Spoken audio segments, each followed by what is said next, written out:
जय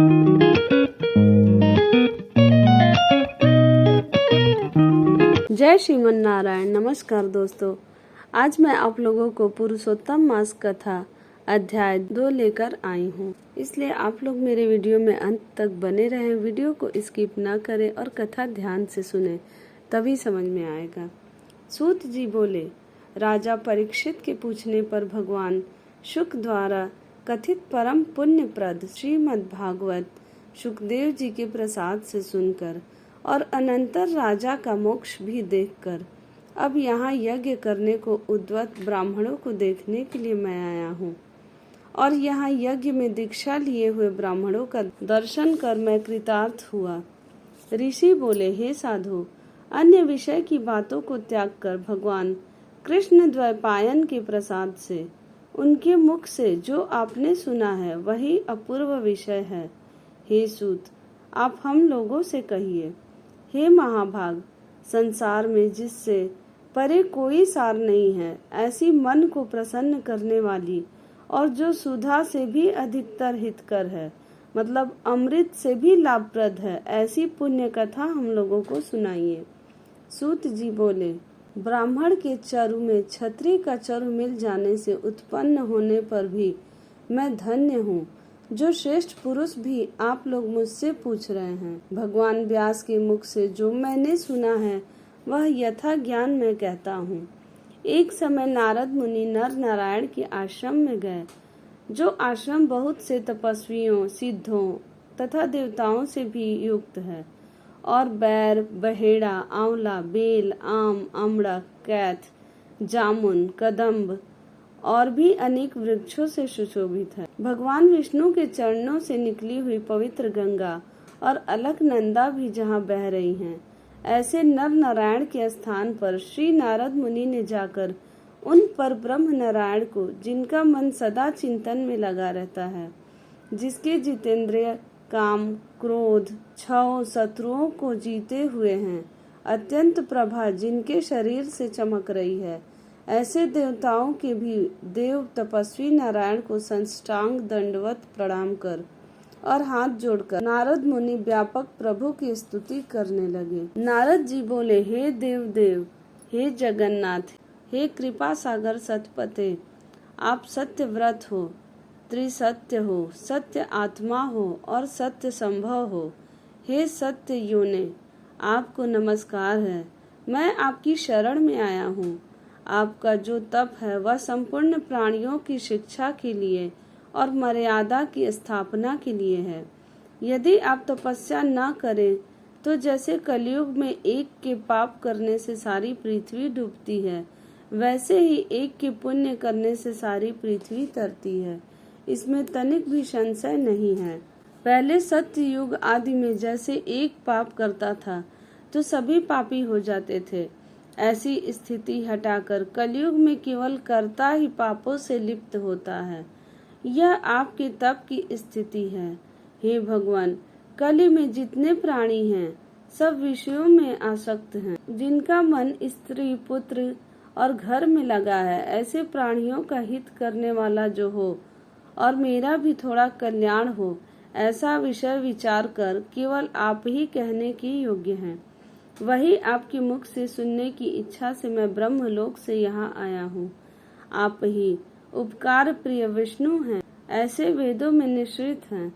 इसलिए लोकोपकार के लिए कथा का सार इस समय आप सुनाइए, जिसके सुनने मात्र से निर्भय मोक्ष पद को प्राप्त करते हैं। इस प्रकार नारद जी का वचन सुन भगवान ऋषि आनंद से खिलखिला उठे और भुवन को पवित्र करने वाली पुण्य कथा आरंभ की। श्री नारायण बोले, हे नारद, गोपी की स्त्रियों के मुख कमल के भ्रमर, रास के ईश्वर, रसिकों के आभरण, वृंदावन बिहारी, ब्रज के पति आदि पुरुष भगवान की पुण्य कथा को कहता हूँ, जो निमेष मात्र समय में जगत को उत्पन्न करने वाले हैं। उनके कर्मों को हे वत्स इस पृथ्वी पर कौन वर्णन कर सकता है। हे नारद मुने, आप भी भगवान के चरित्र का सरस सार जानते हैं और यह भी जानते हैं कि भगवत चरित्र वाणी द्वारा नहीं किया जा सकता। तथापि अद्भुत पुरुषोत्तम महात्मा आदर से कहते हैं। यह पुरुषोत्तम महात्मा दरिद्रता और वैधव्य को नाश करने वाला, यश का दाता एवं सत्पुत्र और मोक्ष को देने वाला है, अतः शीघ्र ही इसका प्रयोग करना चाहिए। नारद बोले, हे मुने, पुरुषोत्तम नामक कौन देवता हैं?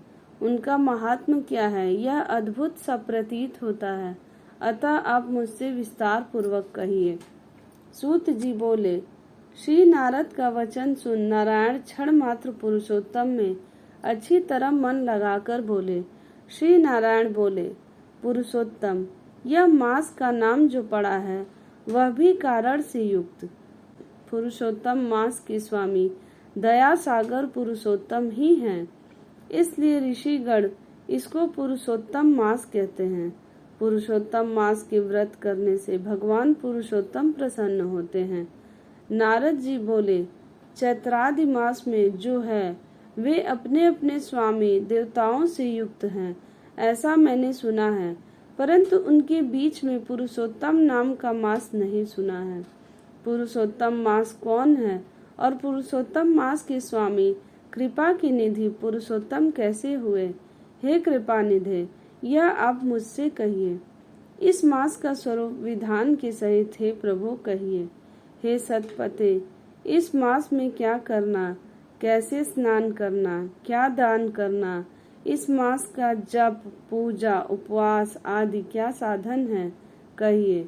इस मास के विधान से कौन से देवता प्रसन्न होते हैं और क्या फल देते हैं, इसके अतिरिक्त और जो कुछ भी तथ्य हो वह हे तपोधन कहिए। साधु दीनों के ऊपर कृपा करने वाले होते हैं, वे बिना पूछे कृपा करके सदुपदेश दिया करते हैं।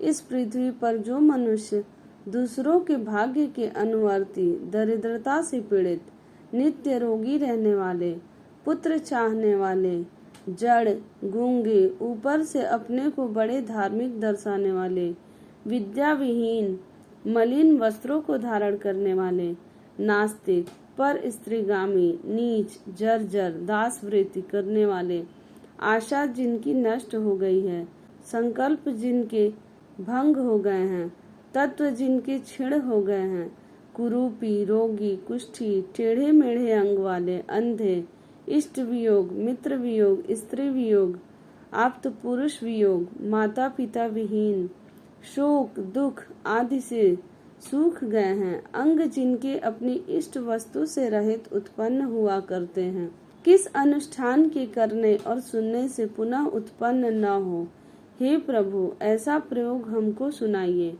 वैधव्य, वंध्यादोष, अंगहीनता, दुष्ट व्याधियां, रक्तपीत आदि, मिर्गी, राजयक्ष्मादि जो दोष हैं, इन दोषों से दुखित मनुष्यों को देखकर हे जगन्नाथ मैं दुखी हूँ, अतः मेरे ऊपर दया करके हे ब्राह्मण मेरे मन को प्रसन्न करने वाले विषय को विस्तार से कहिए। हे प्रभु आप सर्वज्ञ हैं, समस्त तत्वों के आयतन हैं। सूत जी बोले, इस प्रकार नारद के परोपकारी मधुर वचनों को सुनकर देव नारायण चंद्रमा की तरह शांत महामुनि नारद से नए मेघ के समान गंभीर वचन बोले। इसके आगे की कथा मैं पुरुषोत्तम मास कथा अध्याय 3 में सुनाऊंगी। सभी दोषों को दूर करने वाला ये पुरुषोत्तम मास का कथा स्नान के बाद आप लोग अवश्य सुने। इसके सुनने से जीव जिस योनि में जाता है उसमें कोई भी दोष हो उससे मुक्ति मिलती है, इसलिए आप लोग जरूर इस कथा को सुनिए। और कथा अच्छी लगे तो मेरे चैनल को लाइक, सब्सक्राइब और शेयर जरूर करें और कमेंट में जय श्रीमन नारायण जरूर लिखें।